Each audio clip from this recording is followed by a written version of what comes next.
At Team Toyota, they've been selling and servicing new and used Toyotas in your community for over 50 years. And you can reserve your next new Toyota with them today. You'll get a realistic timeline, and even in this crazy market, they won't charge you over MSRP. Or don't wait at all. With over 75 certified Toyotas, including a bunch of RAV4 and Highlanders, you can drive one home today. And you can always trust them to maintain your current vehicle. Their service and collision centers are high-tech, comfortable, and will save you time and money. Team Toyota can help you go anywhere you want, but they'll always be your hometown team. Just visit teamtoyota.net and choose from 3 locations in Langhorne, Glen Mills, or Princeton.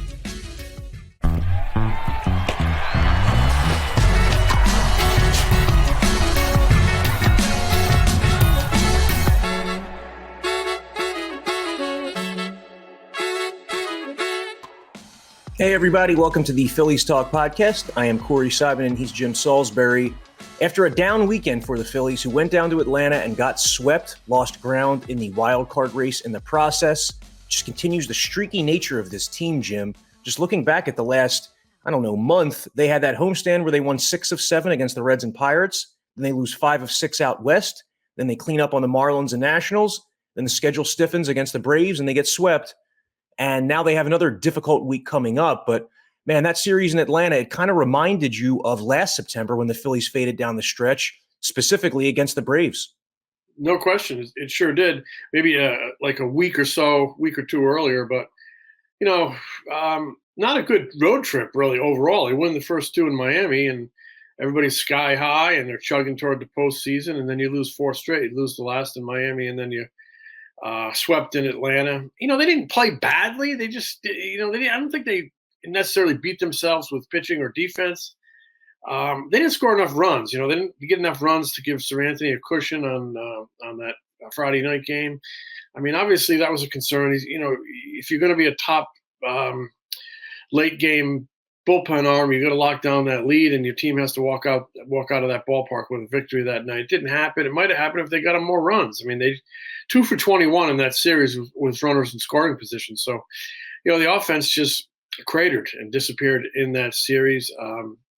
Much like last year when they went down there and didn't play well late, Bryce Harper had a quiet series. He's one of your leading bats. 16 games left. It would certainly help if he could lock down his timing. He's talked about having trouble with it. But the entire offense had problems in that series, and they come out of there, like I said, with a disheartening sweep.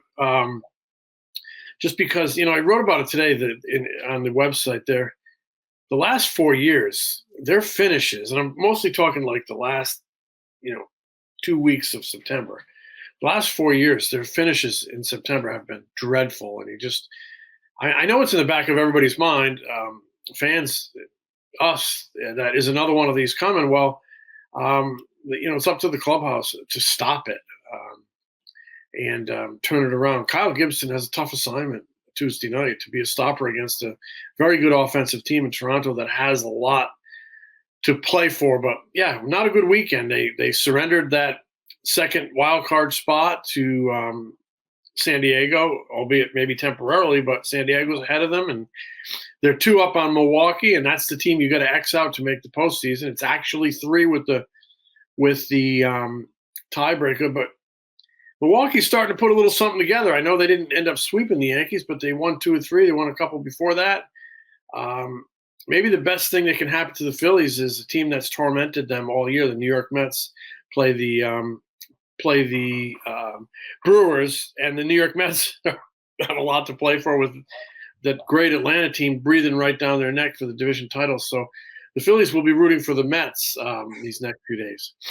Yeah, how about that? The NL East becoming the tightest race in baseball. 1 game separating the Mets and the Braves. Jim mentioned that the Mets and the Brewers face each other 3 times Monday through Wednesday. Series opener, a big pitching matchup between Max Scherzer and Corbin Burns. But Phillies leads only 2 games, 16 to play. That's not an insurmountable lead for the Brewers. So the Phillies really need to turn this around quickly.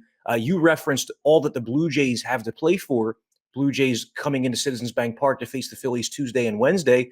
Really, all 6 games this week for the Phillies are against teams just as hungry as they are. You have the Blue Jays, who are in the top AL wildcard spot with a 2-game lead over the Rays. So they're trying to remain in that spot so that they get home field advantage. And then you have the Braves who are trying to win the NL East. So this is, you look at the upcoming schedule after this, the Phillies have that long road trip to end the season with Chicago and the Nationals and an Astros team that's going to be gearing up for the playoffs. But man, this is like a make or break week almost. Yeah, and like you said, these are teams with something to play for, and they're good teams. And the Phillies have not handled good teams lately. They've cleaned up on Cincinnati. They've cleaned up on Miami and Washington. Well, you got to beat them all if you want to be considered a postseason team, or you got to at least hold your own against the good teams. They haven't done that. So they need to reverse that trend against Toronto. And, you got Atlanta for 4 games. That team is just really good. They play hard. They don't beat themselves. They get big hits. They lost to Ozzie Albies again, which, man, they had him. They lost him. They didn't have him for 81 games a half season. He's back for 1 game and dives into second base, breaks his pinky, out again. But they're just a dynamic team. Spencer Strider on Sunday. I mean, the Phillies did a good job getting his pitch count up. That will happen to him. He's had some command issues, but, 10 strikeouts in 6 innings. You don't do enough against him. They didn't do much against Jake Odorizzi the night before. And I thought, sitting upstairs watching, the pitch in real time and then watching on the 2-second delay on the TV, he was very hittable. He was 92 over the heart of the plate, and they did nothing with him. So they need to get this thing turned around in a hurry. When you have Max Fried in game 1 and Spencer Strider in game 3, you better get to Jake Odorizzi in that middle game. And I know that they, made Strider work on Sunday, but he still got through 6 innings. So It really wasn't even, a job well done in that department because. No, I agree. 6 innings. I agree. Like, there was some talk after the game. We really grinded out there. He gave him 6 innings and handed off to a very good bullpen. That was more than enough. They call it a quality start for a reason. You're going to see him in Philly in next Friday. What's that series start? Thursday, Friday, Saturday, Sunday. You're going to see him probably, I guess, maybe Saturday. Well, I think it's Friday because the Braves play on Monday, so I believe it would be Friday that the Phillies would see him. So yeah, it's going to be another really difficult assignment against him. He struck out 23 Phillies in his last 12 2/3 innings against them, and he's really pushing for that Rookie of the Year award. Jim, talking about the Blue Jays here coming up first, a big difference for them in the month of September is that one of their best players, Bo Bichette, has just gone on a tear, hitting .440 this month with 9 doubles, triple, 7 homers, 23 RBI in his last 18 games, really coming alive when it matters most. Contrarily, Bryce Harper in this month of September, just 8 for 51, hitting 157 with a 271 OBP, driven in just 4 runs in 14 games. You mentioned that he said his timing was a bit off. What have you seen lately with Harper? Well, yesterday I saw him chase a pitch 4 inches above the strike zone and strike out. That tells me he's not seeing it well. It tells me his timing's off. And also, when you see a guy like that, Chase, who has a very good idea of the strike zone, I think there's some frustration setting in. I can kind of see it in his body language. I could see it really in the entire team's body language over the weekend. There was a moment in the 5th inning where Schwarber tried to check his swing on a slider that was in off the plate, and he couldn't do it. He took off his helmet, and he started scratching his head like, what the hell's going on here? And then he ends up striking out and flinging his bat and helmet away. You just see these little signs of frustration. But, Harper's hitting .222 since he returned. They're game under 500, I believe, since he returned. And, you expected him to hit the ground running and, be a real inspiration and have the entire team feed off it, and it just hasn't happened.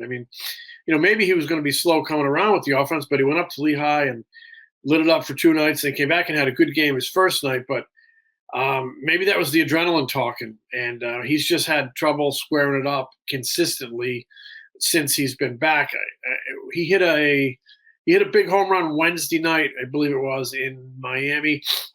Hit it the other way, came off the bat hard, 400 plus feet on the line. And you thought, well, okay, this is the moment that's going to get him centered. And it just hasn't happened. Speaking to him the last few days, he's talked about, and he's been kind of open with it. He's talked about, in that second game in Atlanta, he said there was a pitch that he just should have murdered, and it didn't happen. He's just off a tick. So, with 16 games left, one big bat can make a huge difference. I think we saw it in June where Schwarber kind of 1A and Hoskins 1B really carry the team. If they can get a couple guys hot at the same time here, it's going to be really good for them. And it's just it's imperative because not only are the games big, the next 6 nights the opponents are really good, and they just haven't beaten good teams lately. You wonder if just some key guys are kind of cooling off. I mean, JT Realmuto was really hot for a really long time. Alec Boehm was really hot for a really long time. Boehm did have a big swing against Spencer Strider to tie that game on Sunday with a home run to center field, ambushing, I think it was a first pitch fastball from Strider. But it just seems like you have a couple key guys that are going the wrong way. Harper did have that good first week back, but just hasn't been enough lately. And really over the last 2 seasons, the Braves have handled him. I mean, Harper's hit just 232 against the Braves with like a 320 on base percentage. And that's while he's put up all these dynamic numbers that Atlanta has been able to kind of hold him in check. And, that's something to keep in mind, again, for the series coming up, these 4 games later in the week. Yeah, and potentially you could see them in the first round of the playoffs, potentially, if you get there. They need more out of him. And he'll be the first to tell you that. He is an accountable guy. He'd be the first to tell you that they need more. I mean, Realmuto had a couple big nights in Miami, and you just hate to even almost talk about it because he's been so good since the end of June. He's really, in many respects, many nights carried you. But he kind of had a tough, 3 or 4 games after that. He did hit a home run in the 9th inning.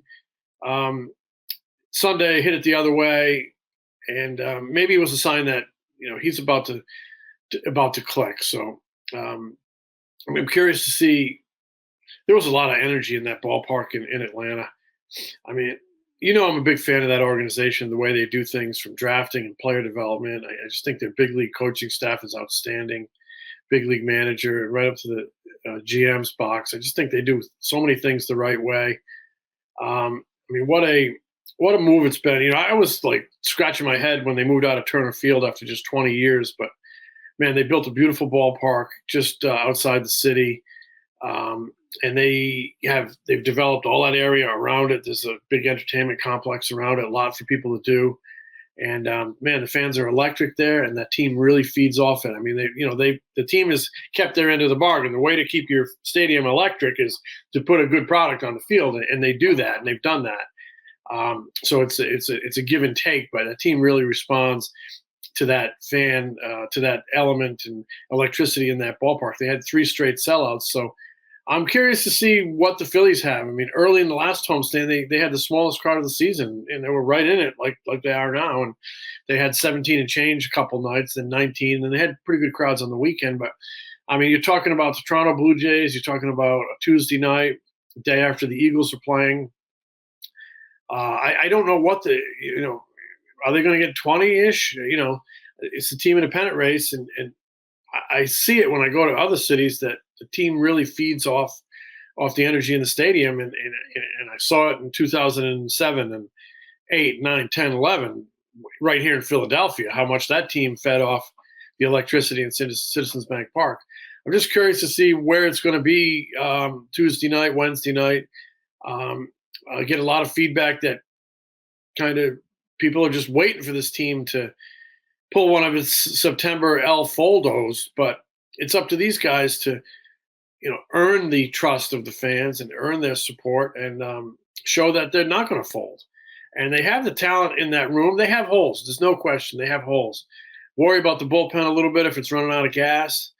Worry about the team in general if it's running out of gas. But I do think it's a proud bunch led by Schwarber, Hoskins. They're getting Wheeler back on Wednesday night. I think that's going to be an emotional lift, and it could be an even bigger emotional lift if he pitches well. If he doesn't pitch well, I think it could be actually a blow to their confidence. So Wednesday night's game is huge for this ball club. Attendance-wise, the Phillies are smack dab in the middle of baseball, 15th. They're averaging just under 28,500 fans per game.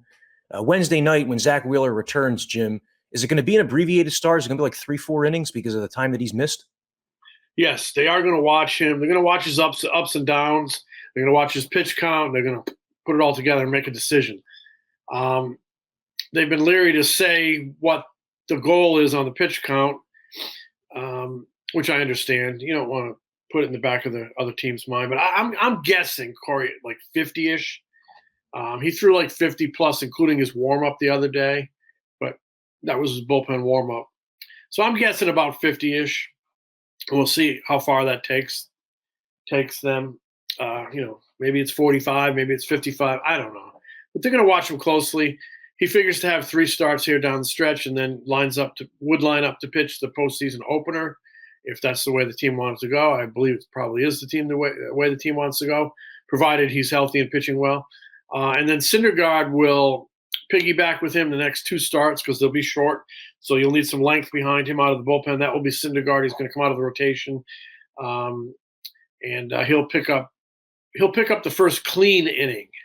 They're not going to take Wheeler out at 52 pitches or 50 pitches in the middle of the inning with runners on base and throw Syndergaard in there. So you might see a bridge guy, and then Syndergaard will have to eat some innings there, and hopefully they get some offense for those 2 guys. But Wednesday night's huge night for this team and this season, because I think you need to come out of there with a good feeling that, okay, the ace is back. He's healthy. He's dealing. You got him for 3 starts, and then maybe in the postseason. Because if he walks off that field with his head down, with trailing by a few runs, it's not going to be a good feeling. I don't think anybody would admit it, but it won't be a good feeling in that dugout, in that clubhouse, because you want to know that this is our guy and we can really depend on him. And so often in baseball, I find that, and really in all sports, a good performance can be contagious, right? It can help build the confidence of the guys around you, and then everybody takes off. So he has the potential to really inspire this team on Wednesday night, and I think a really big game. The Phillies in that Wheeler game will be going up against Kevin Gausman, who on any given night is just as dominant as Zach Wheeler. So that'll be a good pitching matchup, at least for the first half of the game. Jim, with Noah Syndergaard moving to the bullpen, it brings up the point that over these final 2 weeks, it's almost like an audition process for the other Phillies starting pitchers. Suarez, Gibson, I guess even Bailey Falter, you can throw him in that group, auditioning for that number 3 spot in a playoff series. It's going to be Wheeler and Nola if the schedule allows for it in the first 2 games. But I mean, who would you pencil into that 3rd spot right now? I agree with you on the audition. I would think the audition is between Suarez and Gibson. Might be more of a matchup decision they make based on the matchups of the team they're facing. I probably would lean towards Suarez, though he's had a career high innings total. He's shown he won't admit to it, but I think at times he's shown some signs of fatigue where his command has ebbed, and that's always been one of his strengths. I do expect both to be on the postseason roster, Suarez and Gibson. They're going to need some length in the bullpen. I don't know if they'll go with 12 or 13 pitchers, or I would think, but maybe 12-ish, 13. You can carry 13. I mean, they might carry 13 because the extra inning rule is out the window. You play till there's a winner, so you're going to need some length out there, and so I would think Suarez maybe lines up as the number 3 at this moment. But that depends on what they need down the stretch when they go to Washington and Houston. It's really important in these final 16 that they get it going, because it would be really, really beneficial to lock up a spot like before you go to Houston, so you can get some of these guys some rest, so you can structure your rotation, so you're not having to pitch your big guys those final couple days to get in. So curious to see what they do with their pitching rotation for the postseason. But first they got to get there. And speaking of pitching, they're going to have to make a roster move before Wednesday's outing to get Wheeler on the roster. So they'll have to subtract a pitcher. Not sure which way they're going to go there. A guy like Coonrod, I guess, might be a candidate, but anything can happen. So we'll see. The 2 most realistic matchups for the Phillies as of this point would be Braves or Cardinals. And, the top of the Braves order, the 1, 2, 3 of Acuna, Swanson, and Riley, those are 3 right-handed hitters who just kill left-handed pitching. You think of the middle of the Cardinals order with Goldschmidt and Arenado. So even if Suarez is pitching well, it almost like the matchup, as you were saying, it almost lends itself to going with a right-hander, right. or even, I know there's a lot to happen between now and then, but if they get to game 3 of a playoff series, is it possible they could go with an opener before going to a bulk left-hander? I think it's very possible. I think Zach Eflin creates that possibility. The trio of Gibson, Eflin, and Suarez might allow you to get creative in that situation based on the opponent. But you're right with Acuna and Riley. My God, what a player he is! And the 2 MVP candidates in St. Louis, all right-handed sticks. They might have to get creative there. Suarez can be effective against righties when he's owning, inside, when he can really spot that fastball inside. But oftentimes this year he's had trouble with it. I think it's one of the things that made him successful last year, and he just hasn't been as consistent with that approach this year. So I would think mixing and matching, the possibility of an opener, whatever you want to call it, very, very possible in the postseason once you get by the first 2. And, that is incumbent on them lining up that so they can start those first 2 in the first 2 games. All right. Well, one final homestand this week is 2 with the Blue Jays, 4 with the Braves. As we said, it's going to be something close to a make or break week for the Phillies against these really good teams. You don't want to, turn that 2-game lead over the Brewers into like a tie by the end of this week. Just going over some of the upcoming schedules, the Phillies have this 6-game homestand against the Jays and Braves. Meanwhile, the Padres have 3 with the Cardinals at home, then go to Coors Field for the weekend. The Brewers have 3 at home with the Mets, and then 4 in Cincinnati against the Reds. So we'll be keeping track of the wild card race all week at NBCSportsPhiladelphia.com. Check out the articles, and be sure to check out the podcast later in the week. Thanks for listening.